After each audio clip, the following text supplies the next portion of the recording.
Good afternoon. Thank you for inviting me here to Perugia. It's really a wonderful experience. Apologies for my lack of Italian. So openDemocracy.net started publishing in 2001, in March 2001. And the idea in the excitement of the beginning of the web journalism world was that it would be possible to bring together across all sorts of groups of interests, all sorts of nations, all sorts of identities and communities. It would be possible to bring together people with some common interests, some common questions, and have an enlightening debate and conversation. That was the rather vague thought that it started with. Very soon after we started publishing, we were always web only.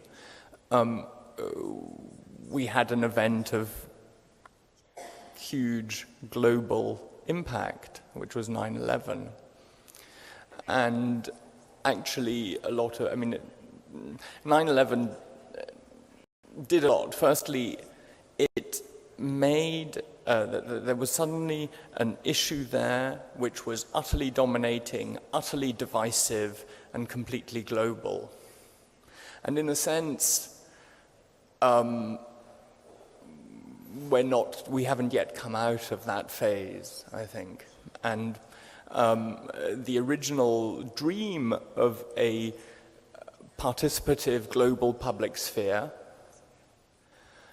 has, in a sense, not really come together. And I think a lot of that has got to do with, not with the internet, not with journalism, but with what happened in the world.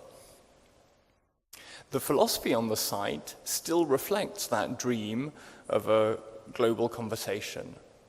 And we've spent a lot of time and effort to make the comment space on our site a space in which voices are heard with respect.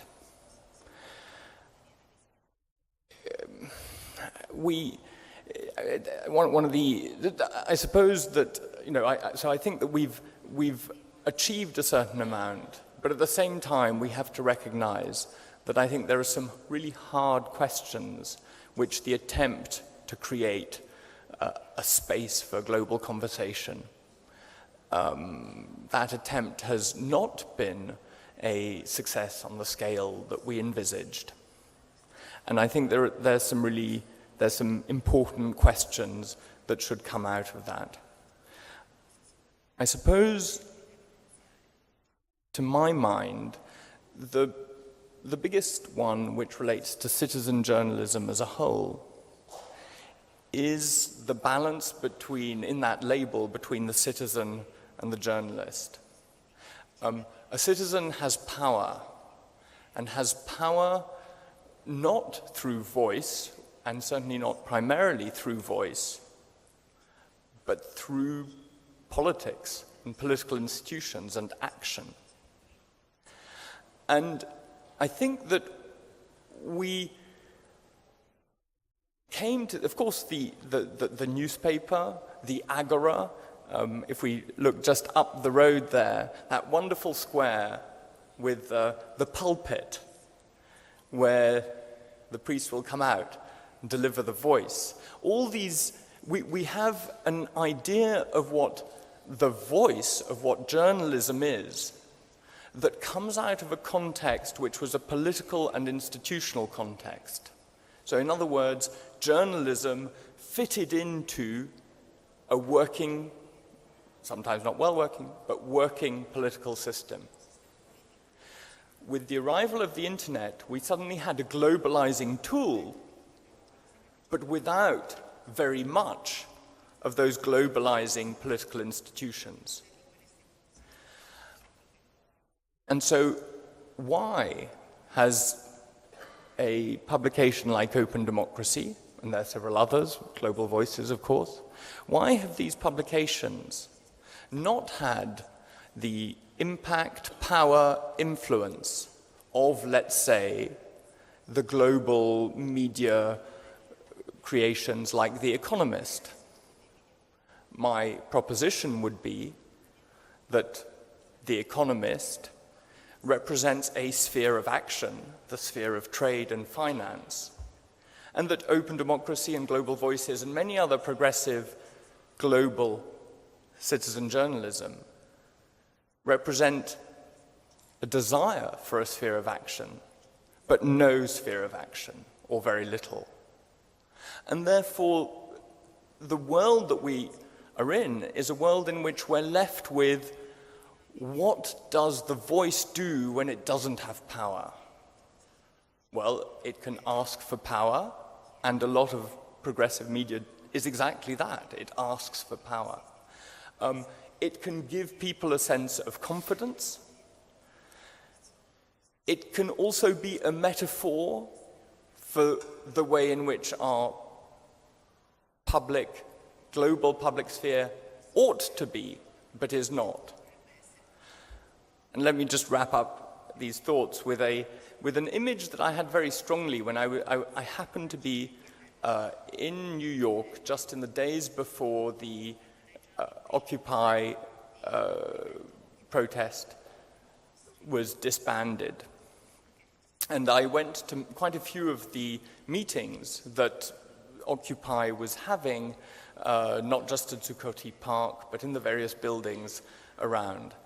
And one thing that I was very struck by was that here was a group of people who had learned a way of having conversations and a way of thinking together online, but they were applying it to a specific political context, to action which could have some consequence. And it was really wonderful to see all the techniques that we're completely familiar with in forums in terms of a sequence of responses, a certain respect for the voice of the other, a request by everyone to make someone who is disruptive quiet, a building of consensus. All these things were translations into the world of politics of lessons learned online and through online conversation. So I suppose my optimistic proposition in all this is that our attempt to give voice to the voiceless, to create equality in the world of in the world of commentary, that what is good that has come of that is learning a way to together come to decisions. What has not come is the context in which action is possible. But I think that what all of us, a whole generation of us, what millions of us have learned online, is that that's what we need next, is we need to take those lessons and use the political institutions that we have and change the political institutions that we have, but we need to now make the link between the voice and change and empowerment. Thank you. Okay.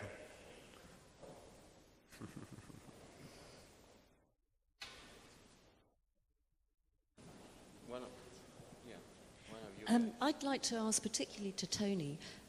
It's wonderful. We all love the idea of the democratization of information, of power, etc. But there is a problem of authority, it seems to me. What happens when the democracy goes bad and you get these nasty hate groups? Where is the authority that says, we don't like you, we don't want you purveying these views? Or do you just let nasty democracy as well as nice democracy continue? It's a tough one. I mean, look, the reality is that authority that asks for your assent without any other, without consent is over. No one will assent to that anymore. So there's no, I don't share any nostalgia for the good old days of authority.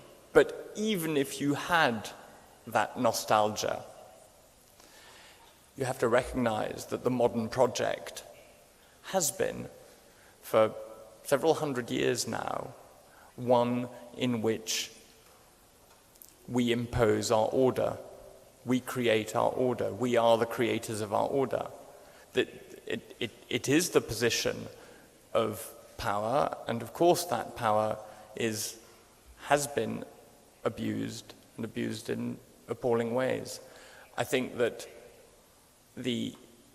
what makes me optimistic, and what I think the wide access to information and dissemination does, is that it does not allow, it's no longer possible to have the monopoly over the voice, which has been so much a part of the worst excesses. So even if you think of, one in recent memory of the massacre in Rwanda, the radio stations were extraordinarily important there. And the radio station is a single voice, and it's a point of power, and it's a point of power that a group was able to exercise. Radio Mille Collines was able to spew its hatred through a single point. And it's not, there's no, a world in which we create, a world we've created ourselves, a world that we've taken away from the omnipotent creator, is a world that has these risks. That's what freedom has. But equality is an insurance against those risks.